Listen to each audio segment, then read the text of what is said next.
बिस्मिल्लाहिर्रहमानिर्रहीम। अस्सलाम वालेकुम। कैसे हैं आप लोग? आप सब लोगों को रमज़ान की बहुत मुबारक।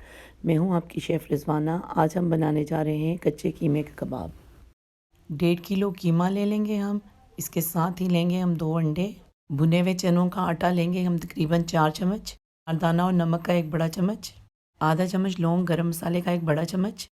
खुश्क धनिया और चाट मसाला 1 बड़ा चम्मच। काली मिर्च और कलवंजी का 1 बड़ा चम्मच। कीमे के अंदर तमाम मसाले डाल दें। तमाम मसाले डाल के इसको अच्छे से मिक्स करके रख दें। अब इसके अच्छे से कबाब बना लें।